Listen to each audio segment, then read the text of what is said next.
starting out injury-wise, same as last night. Nothing's really changed.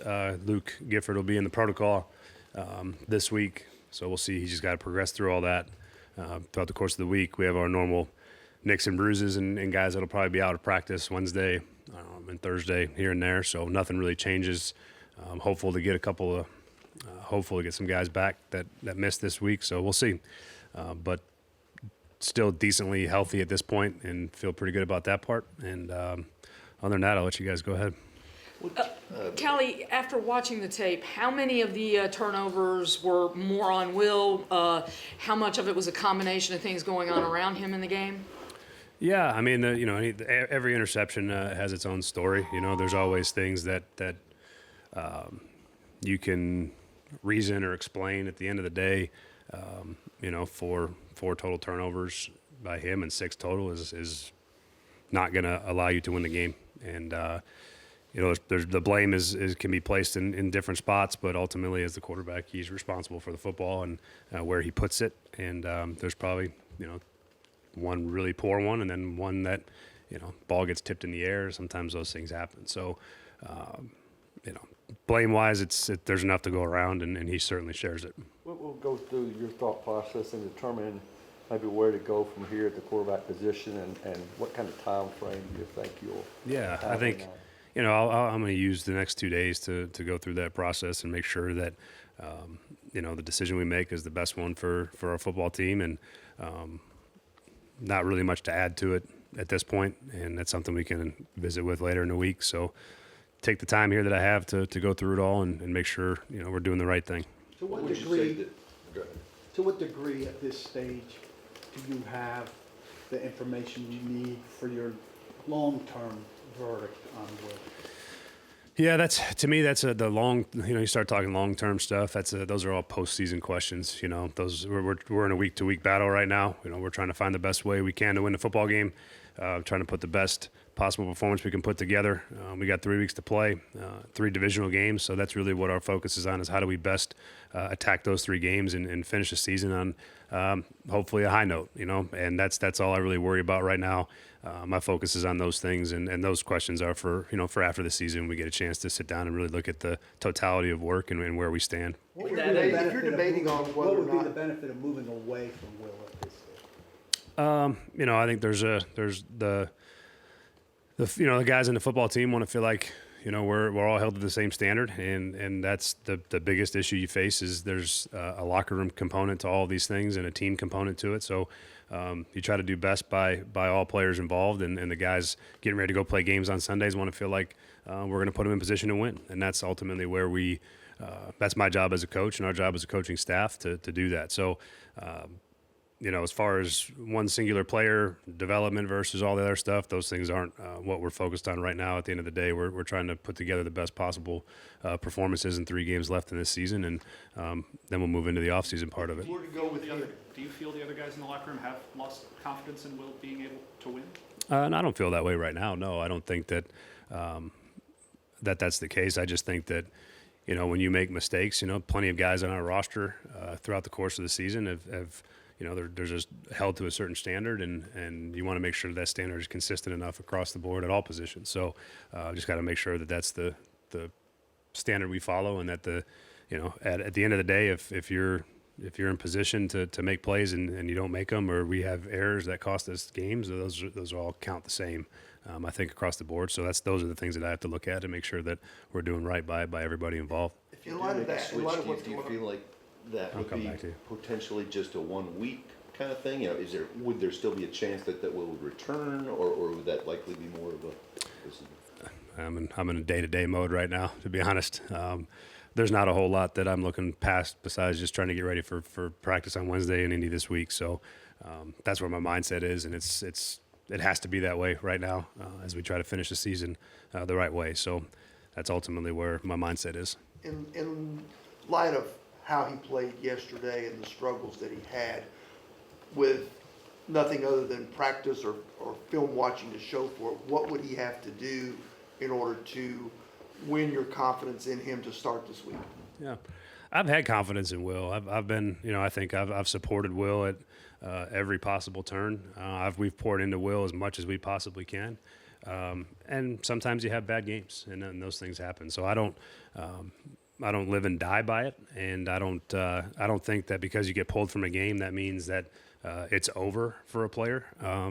I just think that was the decision we had to make in the moment, and there's a lot of things that Will's done well. I think he's improved. There's a lot of playing of the quarterback position. I think that he's done a lot better job of, and he had a really poor outing yesterday, and that was that doesn't necessarily mean that it's the end for him at any point. That's just part of playing quarterback in the league. There's plenty of guys that have gotten pulled from games after poor performances, and they get better for it and come back better from it. So those are the things that I'm looking at, and ultimately for us that it's nothing in this league is final in that regard. There's no finality to that. So he's still a young player. He's still learning, and we're still coaching and trying to get the best out of him. And again, I think I've seen improvement, and he had a bad day. With you saying that your decision, what you're weighing is giving everyone else the best chance to win. Are you saying you feel like that would be the benefit if you decided to move away from Will, the possible benefit? Is that what you said, just so I'm clear? Say that one more time. So when Paul had asked you about the benefit or the reason why you would consider Rudolph, you were saying that you felt that the possible benefit would be guys held accountable and the rest of the guys on the team getting a chance to win? I think the easiest way to say it is that there's a standard of play, and there's been multiple guys on our team that we've sat down for performance. The guys that we went through the right tackle position all over the place. We've made changes at linebacker, we made changes at safety, we made changes at returner, and so those are all things that are just a part of NFL life and a part of performance and trying to win football games. And you just have to make sure that when you're making decisions and you're coaching, that's the same across the board for all positions, and the quarterback position is a part of that as well. So right now, what you're pondering is whether or not he gives you the best chance to win. Is that what's kind of the root of your decision? I think it becomes whether or not he's played well enough to, when you have a game like that and you put that on tape and play not very well, are you held to the same standard as everybody else? And is that the same? Is it consistent? And I think that's the thing that I have to. That's part of my decision-making process. But Brian, he is the quarterback. Is this solely your decision, or does a change like this have to go through Rand, Amy, or both? I mean, it's something that we would always have in-depth conversations about between Rand and Chad and myself, and our coaching staff's involved in that process as well. So, these things are all discussions that get had, and it'll all be part of the process as we work through the next 2 days and as we get ready for practice and where we're going to go with it all. Nothing gets done around here without all of us having the discussions and being on the same page, and whatever decision we make, we move forward with it together. And that's how it's been with everything we've done over the course of the season. This isn't anything different. It's very consistent in that regard. Can you talk us through the actual process of sitting him down yesterday? How did that fall on Bo's shoulders, and when did you kind of talk to Will about everything? Well, it's in the moment, it was a pick six, and so we're getting ready to go back on the field again. And so immediately after that, I made a decision to make a change, and I started immediately getting ready for the next series. That involves having discussions with Mason, getting the play selection squared away. What is he like? What direction we want to head to feel comfortable coming off the bench. So. That's part of what quarterback coaches. That's part of the communication over the coordinators. Whoever's down there with the quarterbacks in between every series, that's how that gets communicated. And so, in that exact moment, I was getting ready to go. I made a decision and went right to Mason to try to get ready for the next series. And because of the time frame in between, that's generally how it ended up happening. I talked to Will briefly after the game, but there wasn't a lot to be said at that point. It was just. Had 4 turnovers in a short amount of time, and we needed something to change there and to spark for the team, and that's the decision that I made. And Bo communicated to him, and I was getting ready to get ready for the next drive and the next series and call the rest of the game. And so that's how those things happen generally in the moment. So, that's the best explanation I can give for you. You talked a lot about kind of belief in the process and progress and so forth. What do you think? I'm sure there's a lot of fans that are obviously frustrated and maybe not seeing the progress and aren't sure about the process, what can you say, if anything, to kind of assure them that things are moving in the right direction as far as you can Yeah, tell? I mean, I've said a lot of it before, to be honest, but I think if you look at the way our team, the energy that they play with, the preparation, these are the things that you don't see as a fan. You just see Sunday as a fan, and there's a lot of other things that go on in the building on a day-to-day basis that I have a lot of belief and faith in, and guys do things the right way. I mean, our guys practice hard, they prepare, they get up to play every game, and they're ready to roll. And it's, I mean, there's no better example of that energy is that when T Sweat, they fumble that ball, he's running on the sideline. You should see what our sideline looks like. The excitement and energy and the way that those guys respond to each other. Like, these guys love playing football. They love playing together. And I think that those are the things when you're looking for in a team, the connection that the team has. Those things give me a lot of faith that the process and how we do it is solid, and it has done some good things. We just don't have results to show for it. And the second part of the process is you got to be able to play well enough to win games, and we haven't done that part. So I get where you look at it and go, well, what is happening? Why does it look this way? And I get it, but we're coaching as hard as we can coach. The guys are getting ready for every game as hard as they can, and we put ourselves in some bad spots with some of the way we've played and coached on top of it. And so, it's been a battle, and it's hard for me to sit here and try to sell everybody all the time on what's happening. I know what's happening, and I believe in it, and I know exactly the kind of team we have. I know exactly the kind of people in our locker room, and I know where we're headed and what I see happening. And so those things, to me, I got a ton of confidence in that part, and I can only project that by what I say, and whether people believe me or not, it doesn't really matter to me, because I see what's here every day, and I see how our guys work, and I get to interact on a daily basis with everybody in this building, and that part gives me a ton of confidence in the direction that we're going to head. And I know that it doesn't feel that way outwardly right now, and I can't control that. I can control what happens here and how we go about our business, and that's the only thing that I focus on. There's certainly nobody out there more frustrated than me, because I know what we're capable of, and we haven't been able to reach that this year.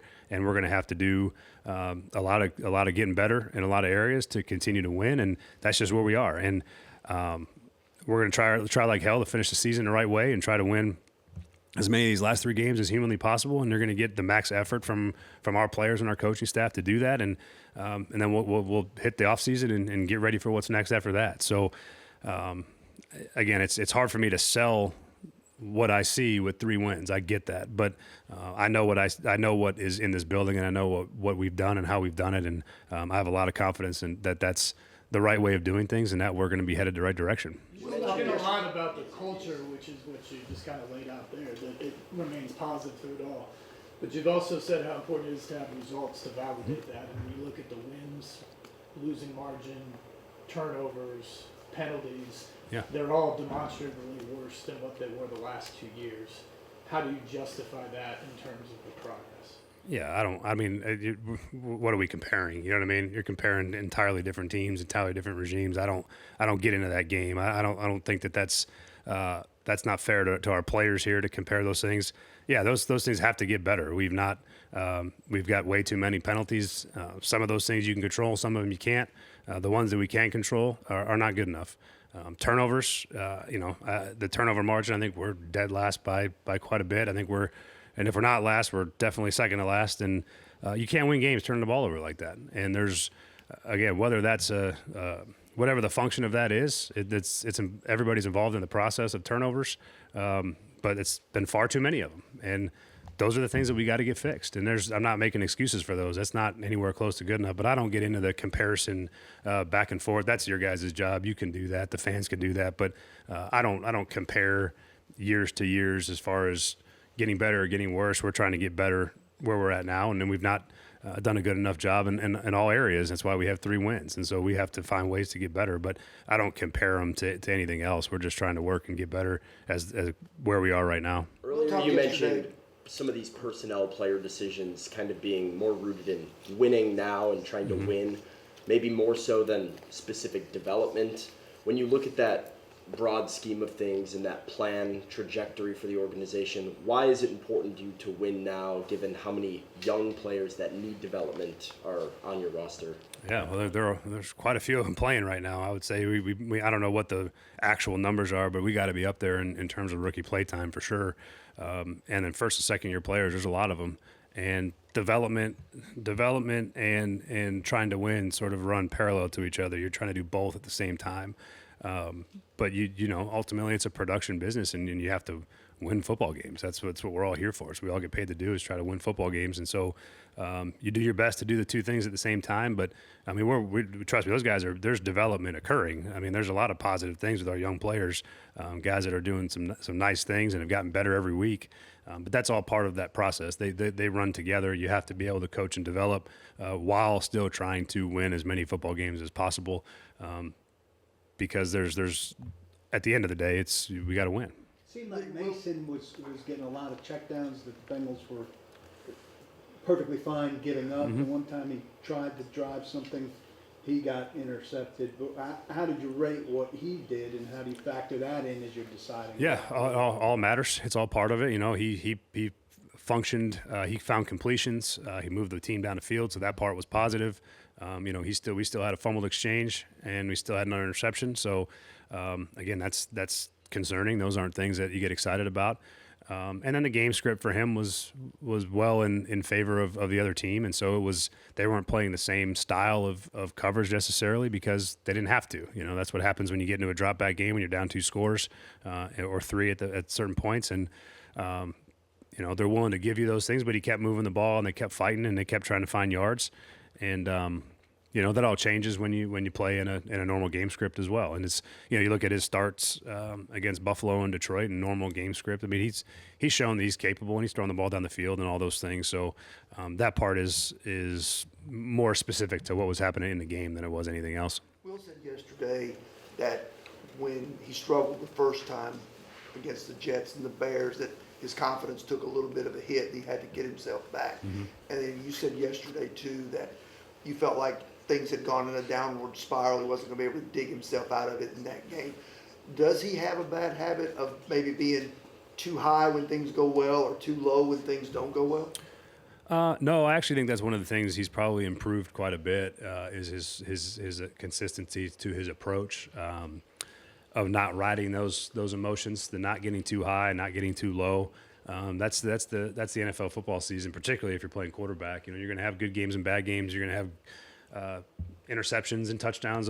There's a lot of opportunities to play, and there's things that go up and down as the season goes, and you try to keep it as consistent as you possibly can with not too many lows, and you want more highs. But he's done a really nice job, I think, of being able to handle all of that. I think he's really improved his demeanor, his consistency, and his approach. And that part is part of playing quarterback in the NFL. You have to be able to manage that and not ride that roller coaster of too high or too low. And I do think he's done a really nice job of managing those things and learning how to do that. That's a challenge to do, and you have to learn how to do that, and he's done a good job with that part. With Luke in the protocol, are you down to the rookies in the middle with Kenneth? Yeah, to be similar to this last week. You know, I think K9 still, you know, I think that's one thing I do have to mention, and I will answer your question, yes. But, you know, Tony Pollard, Kenneth Murray, Tavondre Sweat, these guys that are banged up, you know, and pretty significantly banged up, but continue to fight and play at a pretty decent level and fight through their injuries. That part to me is really impressive, and I think that also goes to show a little bit of what I'm talking about when I talk about the guys that love playing with each other and they fight for each other and they want to get out there and play. I know that's not always the case everywhere, every year when you're in situations like this. So I think it's just fair to point out that those guys that have battled, again, Tony and K9 in particular, guys that are really, really fighting to be out there with those guys and trying to help us win football games is really impressive. That being said, to answer your actual question, would be that, yeah, it's going to be, you know, as long as Kenneth can roll, he's going to go.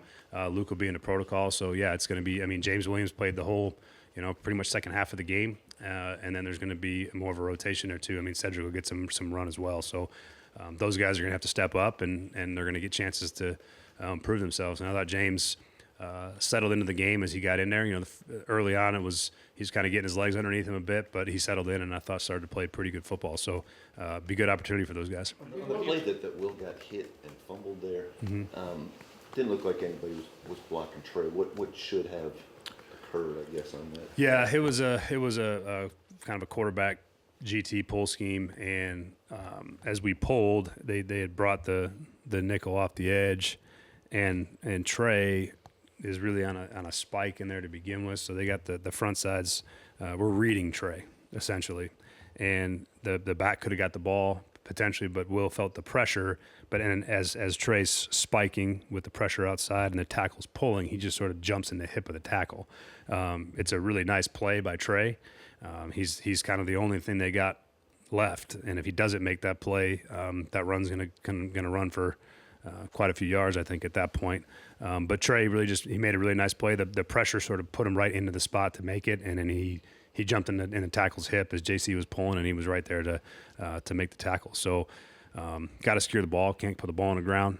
But it was a good play by Trey, and it was one of those plays that, you know, in hindsight, you look back and you're like, was there something better on 3rd and 12 and we're trying to get in field goal range? But, you know, I also look at what the front side of it looked like, and it had a pretty good chance to gain the yards we needed to try to kick a field goal and stay in field goal range on 3rd and 12. What will ultimately be the year-end evaluation of individual guys or the team as a whole? How important are these next 3 divisional games, second time you play each of them, into determining how far these guys or the group has come? Yeah, I think I mean, everything matters. You know, it all matters. They're important games. They're divisional games. And they're games that we're trying to perform as well as we possibly can and try to give ourselves a chance to win and win a couple of them is the idea. You know, we'd love to finish 3-0, obviously. But then you put yourself in a position where you've played well in your division, and that's an important part of the building process. You want to be able to be competitive in your division, and you know, we got a chance to be that at the end of the year. And again, it's not going to necessarily make up for our overall record or anything like that, but to go win divisional games at the end of the year, for guys to play well, is going to be important. And it's the same thing I felt 2-3 weeks ago, is that all these games are important to finish the year, even though you're out of the race. There's a lot of things that go into it. There's evaluation that goes into it.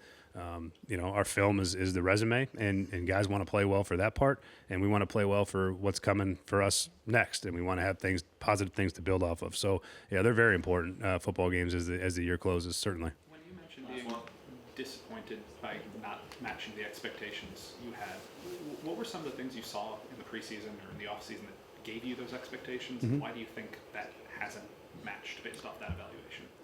You know, I've always said that I felt like we had a chance to be a pretty competitive football team, and I think we were in a lot of different spots this year.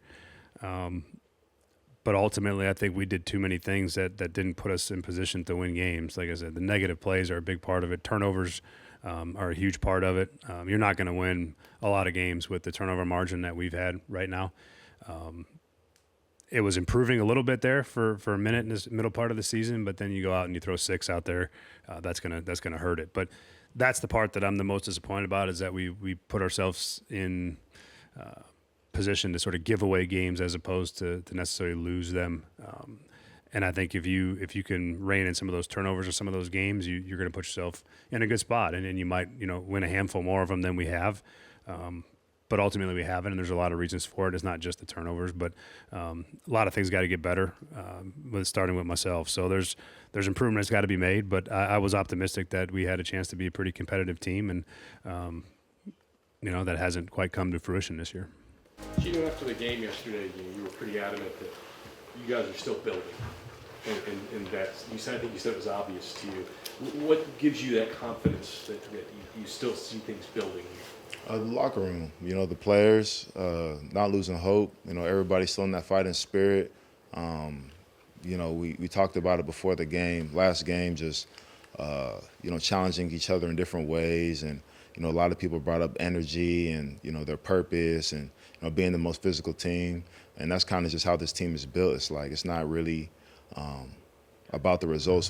What makes a man is how you respond to the results. So I think everybody's just responded very well. So. Coach said, stressed the importance of everyone being accountable no matter what position that they play, and that accountability be the same. Do you feel like that's the case here, that everyone is held to the same standard? Definitely, top down. I feel like everybody, shares a part of the success, and we all share a part of the, defeat, as in, the feelings in it, what can we do better and stuff like that. So everybody, me obviously included, has a chance to look at themselves in the mirror and see how they can help this team win. Would it bother you if quarterbacks were not held to that standard? What do you mean? Brian says that a lot of the reasons he's making this move at quarterback is he wants to show that he's holding Mason or he's holding Will to the same standard as other guys, that if you're playing poorly, you might end up getting benched. Would it bother you if Will was not treated that way? I'm not really understand the question, but I mean, it sounds like Callahan already answered that. So I'm just from the locker room perspective, if you see guys not I'm on the held to defensive same side of the ball, so I don't really, yeah. What do you make of kind of, I'm sticking with the quarterback line of questioning anyway. Just the idea, this year, Brian has said, was largely about giving Will every chance to make the most of this season and tell the team kind of where to go in terms of the quarterback evaluation. That obviously affects everybody on the roster. What's that been like? You were at a place where the quarterback thing wasn't a question for a long time. What's it been like to be part of a team where that's kind of been the predominant question? Again, I'm on the defensive side of the ball, so the offense, we're obviously a team, and we support everyone that's on our team. But at the end of the day, I go to the meetings with the defensive guys. We meet as a defensive secondary. We separate offense and defensive meetings. So, personnel decisions, all that stuff is way above my pay grade, and I don't really. Yeah, I'm not the person to answer those type of questions. That sudden change that you guys have to approach sometimes, like a turnover, boom, you got to get back on the field. Like, what's your mindset? Like, how do you go about just like focusing on what you have to do instead of being like, damn, like another time we got to go out here because of this? You know what I mean? It's another opportunity, Coach Callahan talked about it in the team meeting, I think this past week, about you don't got to do anything, you get to do it, you know what I'm saying? And we get to have another opportunity on that field. We get to, have an opportunity to show what type of defense we are. We get to give our team another chance to get the ball back by getting a stop or however it looks like. So it's more of an opportunity thing, it's not, looking down on the situation. It's more looking up at the opportunity. As you talk about building, how important is the winning component of reinforcing what you're building here as you get these last 3 games? Yeah, winning builds confidence. Winning, it's like validation. But, if you're only living by, again, results and not seeing like the minute details of how we're getting better, then you'll also die when the results aren't going the way you want them to. You know what I'm saying? So I think we're living to just really continue to build, and obviously we want to win. That's the number one goal. But to say that we're not getting better every week, I think would be a injustice to this team and what we've built. How can you tell that the details are where they're supposed to be when the results aren't there? Like, what do you use to tell that other than results? Well, in the past 2 weeks, we've gotten 3 takeaways this past game. I think we had 2 or 3 last game. That's stuff that I don't think we were doing earlier in the season, So, stuff like that's obvious that everybody can see without going into like film study and everything. Obviously, we could just do better as a defense, as a whole team. But there are things like that you see within a loss like that, okay, we can build off that. What's been the biggest challenge to getting off the field on 3rd down, Chido? I could say details, to be honest. It's just details. And, we just finished watching the film. We faced probably one of the best offenses in the league this past Sunday. And, credit to those guys. They did what they had to do. But we feel like we were up for the challenge. And, it's just about competing longer and harder every down. So 3rd downs, usually red zone, situational football, that awareness has to be heightened. And, I just think that it's one of those things where we're falling short on some of the details, and you can't really hide on 3rd down and red zone and stuff because it'll be a touchdown or a 1st down. So we just got to continue to work on those details to get off the field.